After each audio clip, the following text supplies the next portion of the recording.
Harnessing rubrics. Assigning point values to writing criteria. Hello everyone, and welcome to today's tutorial.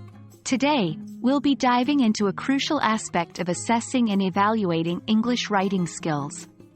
We'll be focusing on the fascinating topic of assigning point values to each criterion, while developing rubrics for writing sample evaluation. Understanding how to properly assign point values can help ensure a fair and balanced evaluation, which can ultimately enhance a learner's development and proficiency in English writing.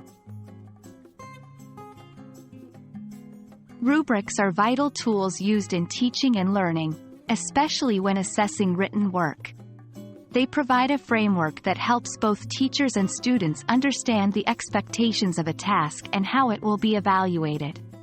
A well-designed rubric breaks down the assignment into its component parts or criteria.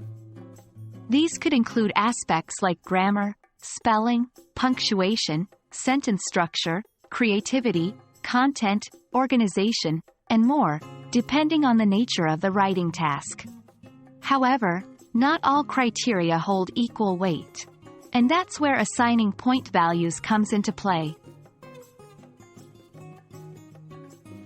Assigning point values to each criterion of a rubric is essential because it determines the emphasis placed on each aspect of the task. The values you assign indicate the importance of each criterion in the overall performance of the writing task.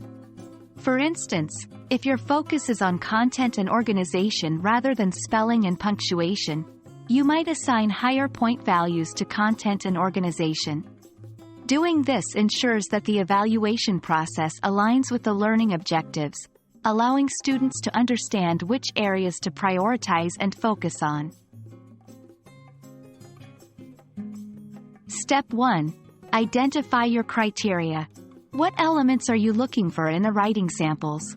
Break down the task into smaller components. Step 2. Determine the weightage of each criterion. Based on your learning objectives, decide how important each criterion is. This can be subjective and should align with what you want your students to learn. Step 3. Assign point values. You could use a simple point system like 1 to 5, with 1 being the lowest and 5 the highest. Alternatively, you might want to use a more granular scale, like 1 to 10 or even 1 to 100, depending on the depth of evaluation required. Step 4. Define what each point represents. This is crucial. Define what earning a 1, 2, 3, and so on means for each criterion. This provides transparency to the grading process. Step 5. Review and adjust as necessary. The first version of a rubric is rarely perfect.